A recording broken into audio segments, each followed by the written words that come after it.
چلەمین خولی فستیواڵی نێودەوڵەتی شانۆی فەجر لە شاری تاران دەستی بەکارەکانی کردووە و هونەرمەندانی کوردیش ئامادەبوونێکی بەرچاویان لەم خولەی فستیواڵەکەدا هەیە.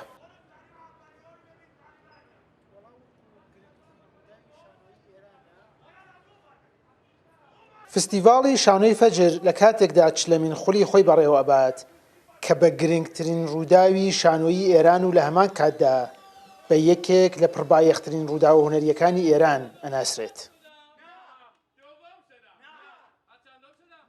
لە فستیواڵی ئەمساڵی شانۆی فەجردا 6 گروپی شانۆیی لە ڕۆژهەڵاتی کوردستانەوە لە بەشی شانۆی سەرشەقامدا بەشدارن، بەڵام خاڵی گرنگی فستیواڵی ئەمساڵ بەشداری گروپی شانۆیی هەواری کەرکووکە کە لە بەشی سەرەکی فستیواڵی ئەمساڵدا بەشداریان کردووە.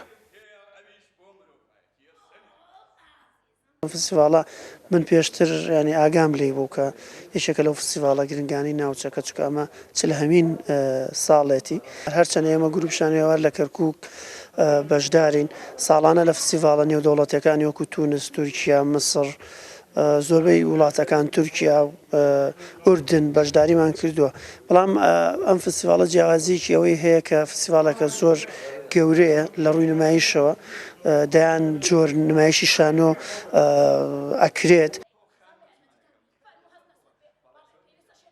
فستیواڵی شانۆی فەجر دەرفەتێکی باشی ڕەخساندووە بۆ دروستکردنی دیالۆگی فەرهەنگی و هونەری، ئەمەش وای کردووە هونەرمەندان بیانەوێت سوود لەم دەرفەتە ببینن.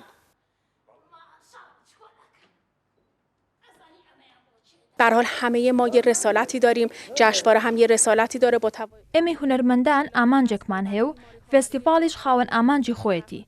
سەرڕای هەبوونی هەندێک گرفت وەک کۆرۆنا و کێشەی شوێن و هاتنی گروپە جیاوازەکان، بەڵام لەم چەند ڕۆژەدا کە بەرهەمەکانم بینیوە هەم هونەرمەندان و هەم بەڕێوەبەرانی فێستیڤاڵەکە بە ئامانجی خۆیان گەیشتون و گڕوتینیان داوە بە شانۆ و هونەر و پەیامی خۆیان گەیاندووە. توی سنگلش دارم برنامه ها رو میبینم، به حال تونستند که اون رسالت خودشون رو انجام بدم، به حال اون پیامیه که از طرف گروه ها میخواد به گروه های دیگه و به دنیا ارسال بشه.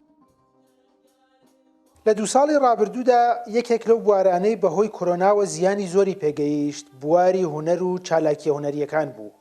هونەرمەندانی ئێرانی هیوادارن فستیواڵی ئەمساڵی شانۆ گڕوتینێکی نوێ ببەخشێتە ئەم بوارە و چالاکیە هونەریەکان دیسان دەست پێ بکەنەوە.